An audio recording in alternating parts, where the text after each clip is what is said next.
My name is Thomas. I work for KNI.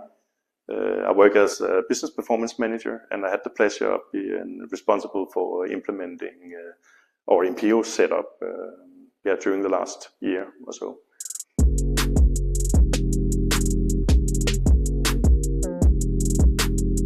Yeah, we started from a strategic point of view, where we in the business wanted to make it more digital as such. And for the process and controls, we decided to use Impero for that. And then we actually got started by looking at our risks. We made an agreement with PwC, doing a risk analysis on our 9 main business areas. And then we actually just jumped into it directly and started implementing area to area. One area by a time, and that was everything from HR to insurance to period and closing and all whatever processes you have in the company. But we were mainly looking for a system or software where we could use for the digital part, where we then chose Impero.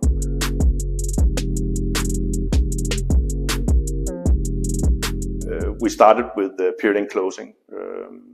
Where we have worked like everyone else, more or less, a lot of other companies, with steering things in spreadsheets. And with all these issues it counts, we wanted to improve on our days closing.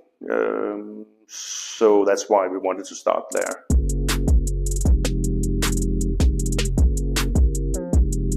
I can also give an example here why I don't want to go back.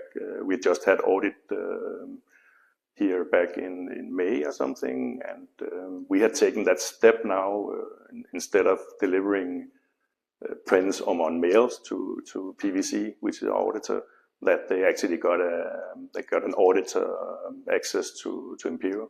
They simply take out the documentation themselves, which is saving a lot of time both for us and them, but it's also very efficient. And PwC will easily get their text done. So that's a big improvement for both PwC but also us.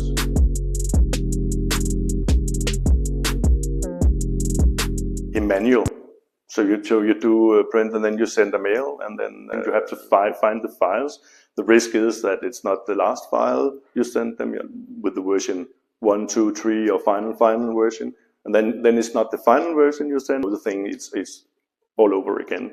But here, if you have already done the job, it's already approved with a name and a timestamp and saved digital.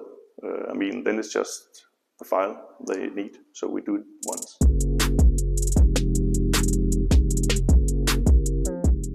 Requirement from a headquarter in Paris or whatever for some reason. And then you have done implementation, you've done it yourself, and then you need to hand it over to operation or to some employees that should do that in the future. And then where do you leave the documentation, and where do you save the file, and who should approve it, and then you leave it out on SharePoint somewhere or in a mail, you send it to a mail, and then 6 months later, no one remembers where it was. Here it's in a structured way, and if you need somebody else to approve it or need another employee to make it, you will just change the naming setup in Impero fast and easily. So you're getting a really good overview.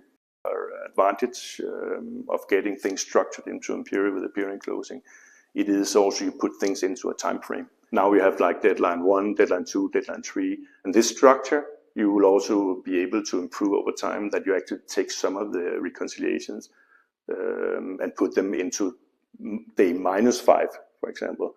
But before you get the overview, it's really difficult to work with.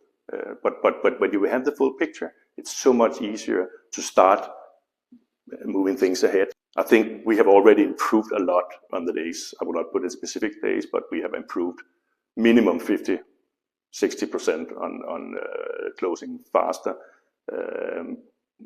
But ask me again in 12 months, and we will have cut another 50% on that for sure.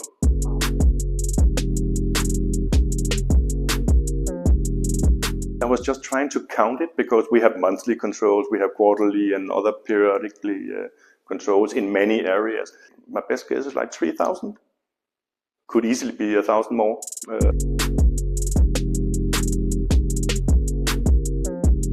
200 users in the system, some of them only using it twice a year. Some of them using it at least monthly, but many of them also, if not daily, at least during a period in closing, it's like daily.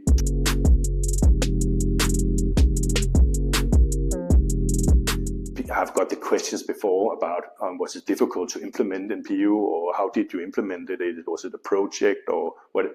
Yeah, maybe we did the first thing as a project because we need to get to understand it ourselves. For us, it's more a tool now that people know about. So it's also a branding with a name that people know about. So I get the questions on the other way around now, if we could use Impero for this and that. So for me, it's not about only solving one single issue in a company. It's more broader than having a tool that can solve a lot of different things.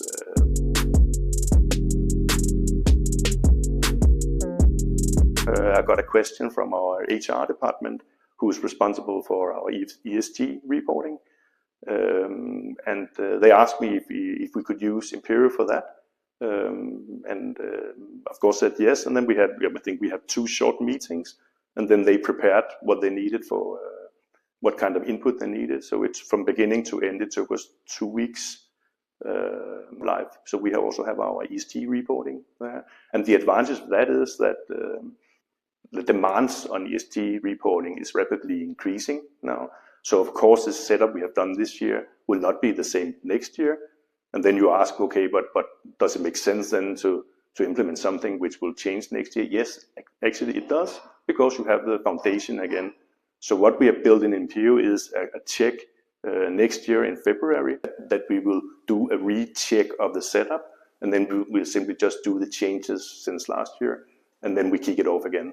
So that will be the process on the ESG reporting, instead of having something on paper somewhere and people leaves. Who knows if it's the same persons around the table next year.